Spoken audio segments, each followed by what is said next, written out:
The letter that arrived after my daughter took her own life following her funeral read, "If you're reading this, Mom, it means I'm no longer in this world." I continued reading her message in a daze, unable to comprehend. Learning that my beloved daughter had ended her life at the age of 27 left me stunned. The pain was overwhelming, and I even considered following her. But the letter's final words were chilling. "Mom, please seek revenge on my behalf." Terrified, I rushed to the police. I'm Mary, 63 years old. Thanks to my kind husband, I've led a happy life. Our pride and joy is our daughter Vivi, who is turning 27. She's beautiful and compassionate.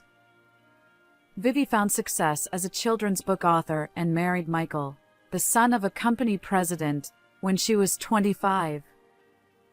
Welcomed warmly by her gentle in-laws, I believed she was living a blissful life with her daughter Mia. Never did I imagine that I'd say goodbye to our daughter so soon.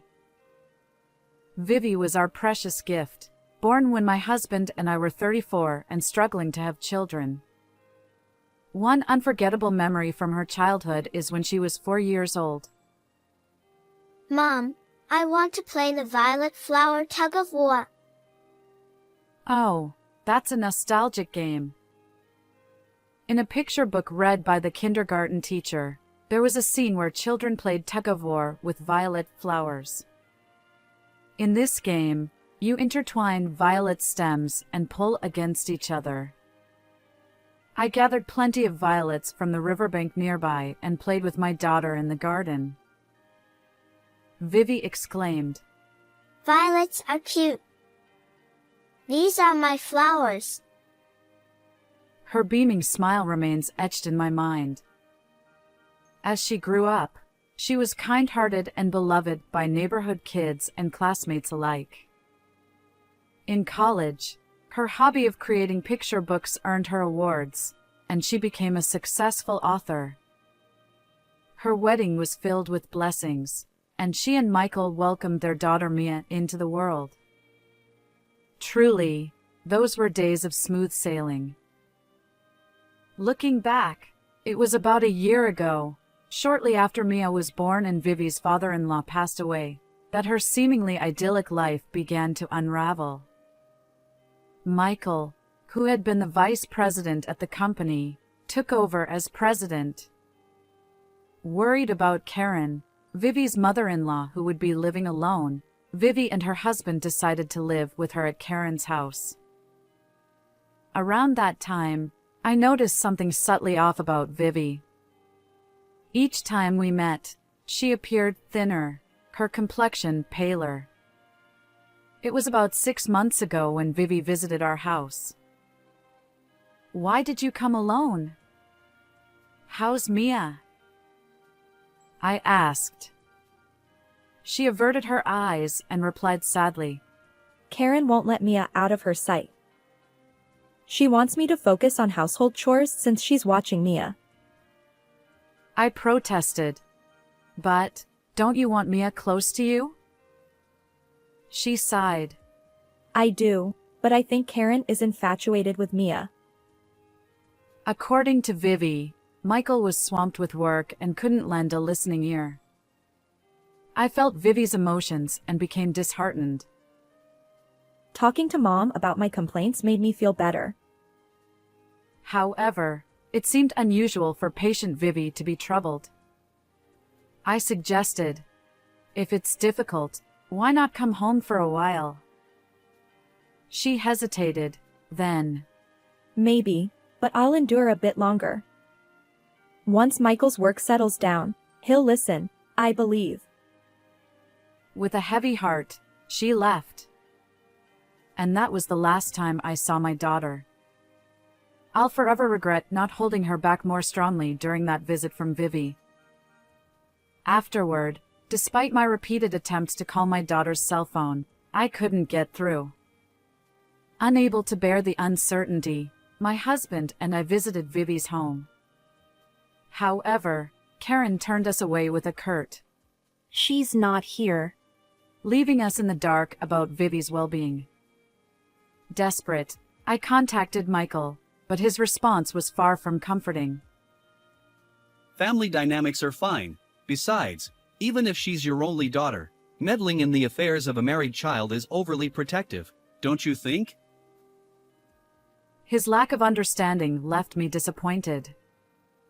As I worried about Vivi, time slipped away, and there was nothing more I could do. Then, several months later, Michael called out of the blue. Please stay calm. He began. Vivi has taken her own life. The unbelievable words left me in shock, and the world seemed to darken before my eyes. What? No way. I stammered, my trembling hands clutching the phone. According to Michael, Vivi had obtained poison online and left a farewell note on her computer. Life is too painful. I'm going to the other side. When he arrived home early one day, he found Vivi collapsed. Karen and Mia were out at the time. Despite Michael's efforts, Vivi was already cold, lifeless. An ambulance was called, but at the hospital, they confirmed her passing, and she was taken to the mortuary without any chance of treatment. I was deeply shocked. If Vivi was suffering so much, why didn't she confide in me? And the fact that Vivi, who cared so much for Mia, took her own life. I simply couldn't believe it. My husband and I rushed to the hospital, where we found Vivi lying there, unrecognizable. In a panic, I clung to my daughter, pleading, "No, Vivi. Please open your eyes." But no matter how much I called out, she remained silent. My husband's shoulders shook alongside mine. It felt like a nightmare, our precious treasure gone. The police questioned my son-in-law, who answered solemnly with a pale face. Despite investigating for any signs of foul play, Vivi's sudden passing yielded no suspicious clues. 4 days later, we attended her funeral, supported by my husband. At that moment, I suddenly noticed the 1-year-old Mia, whom Karen was holding. She seems a bit pale, I thought. Concerned, I approached to observe my granddaughter. But Karen sharply rebuffed me, saying, What are you doing?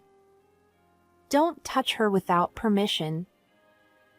Helplessly, I withdrew my hand.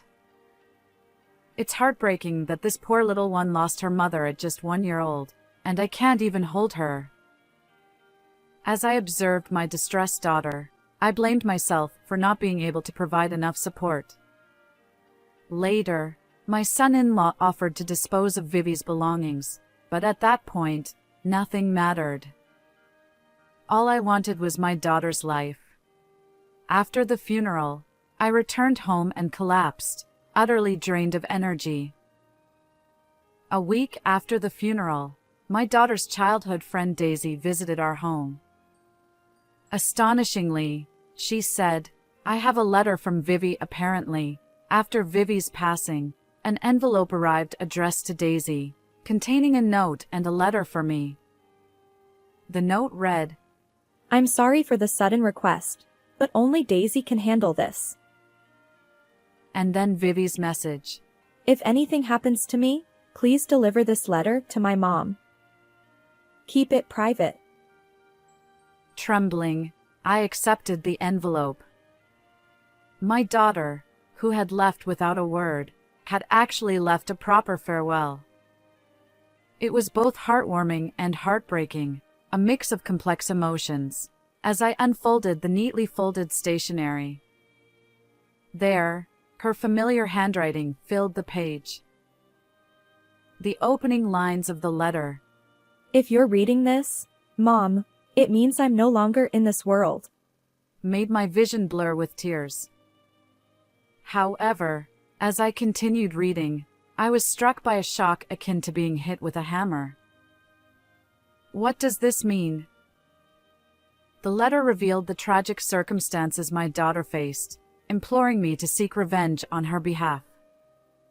The chilling contents froze my spine, and I considered rushing to the police. Yet, in the next moment, I hesitated. With no evidence beyond this letter, I knew the police wouldn't take it seriously. For the first time in my life, an intense anger surged within me. I won't let this go unpunished. I resolved to gather proof and take matters into my own hands.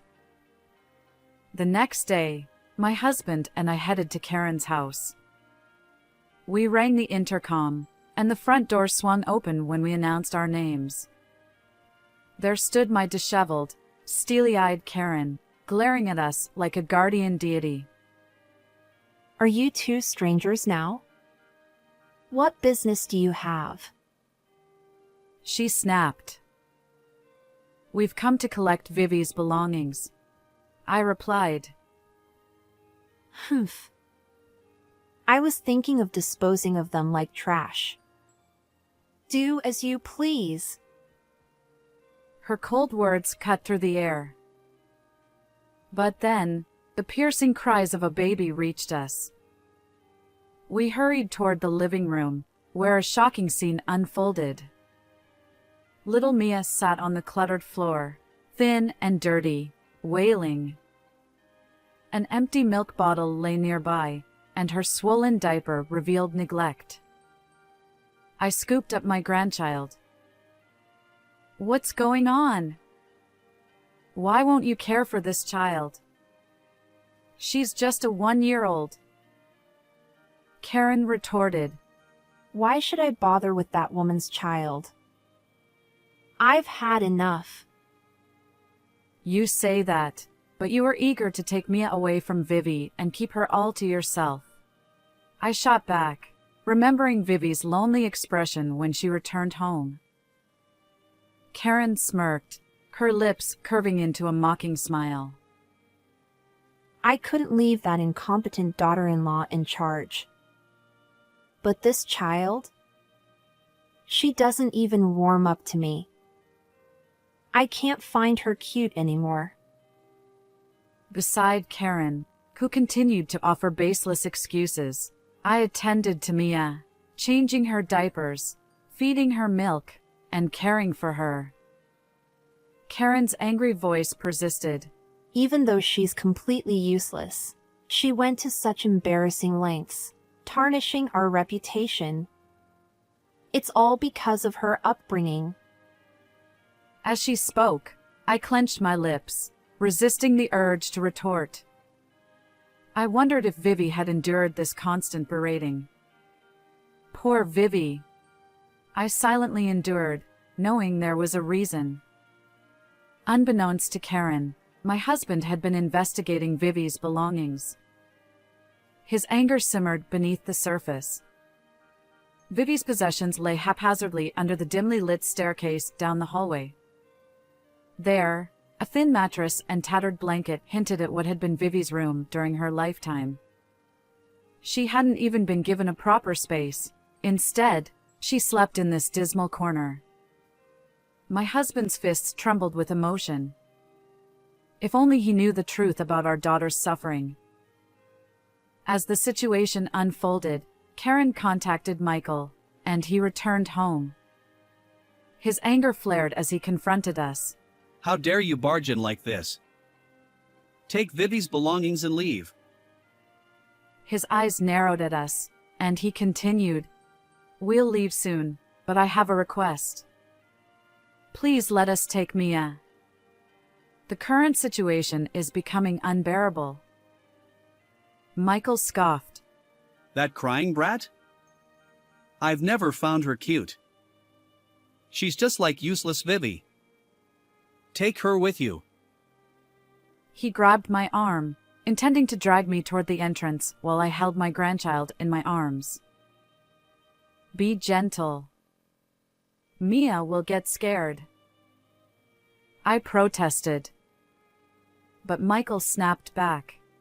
Shut up. Don't talk back to me. Just then, my husband's voice echoed through the room. We know you used Vivi's savings from her single days. We want it back. He declared, holding a cardboard box containing our daughter's belongings. Michael stammered. What? I don't know anything about that. Vivi must have used it on her own. His face turned pale, and in that moment, my husband and I exchanged a knowing glance. We had all the evidence we needed. Vivi taking her own life is a lie. You two are responsible for her demise. I'll never forgive you. I shook off my son-in-law's grip and glared at him and Karen. Michael retorted. What nonsense! We'd never do such a thing. His eyes widened momentarily at my words, but seconds later, he burst into laughter. I promptly showed him Vivi's letter. It meticulously detailed the mistreatment she endured at the hands of her in-laws. Since moving in, Vivi had been deprived of her daughter, unable even to see her. She was treated like a servant, ordered to comply if she wanted to visit Mia. Her phone was confiscated, and she suffered daily abuse. Meanwhile, Michael, without defending Vivi, sided with his mother. At the time, he faced another problem. The family business was in the red. After Vivi's father-in-law passed away, leaving substantial debt, Michael became the new president. Desperate, he embezzled all of Vivi's successful children's book author savings for $150,000 for company funds. But it was futile. The business continued to struggle. Vivi's health deteriorated, and she feared for her safety. In her letter, she even suspected that Michael coveted the $300,000 life insurance policy they took out as a couple. That's not evidence. It's Vivi's imagination. Even when confronted with Vivi's letter and the facts, my son-in-law remained nonchalant. That's when my husband presented the evidence he found among Vivi's belongings. It included a vial containing what appeared to be poison and a baby monitor. When my husband pressed play, the video showed Karen sprinkling something into Vivi's food, a potentially lethal act. It also captured Michael verbally abusing Vivi and physically assaulting her. At the video's end, Vivi's words lingered. I'll survive for Mia's sake, even if I have to bite the bullet. If my life is cut short, consider it stolen by my in-laws. Her tone, as she stared into the camera, conveyed determination, not despair. Seeing this, Michael and Karen turned pale, trembling. We'll submit all of this to the police for investigation, I declared. Stop. Hand it over.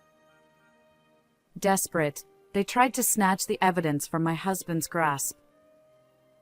Stop! This entire conversation is on speakerphone through my cell phone, I shouted, causing my in-laws to recoil. As a precaution, I had contacted Daisy to monitor the situation. My phone was connected in a call, and Daisy and Vivi's childhood friends were all listening. Daisy had already reported to the police. Realizing the dire situation, Michael, sweat forming on his forehead, suddenly changed his tune. Look, I'm sorry. I'll definitely return Vivi's savings. Please tell the police it was all a misunderstanding. I scoffed. What? Even if you return the money, our daughter won't come back. We'll never forgive you. Karen, who had been sulking until then, tearfully pleaded. Wait. If this continues, Mia's family will be labeled criminals. Is that okay?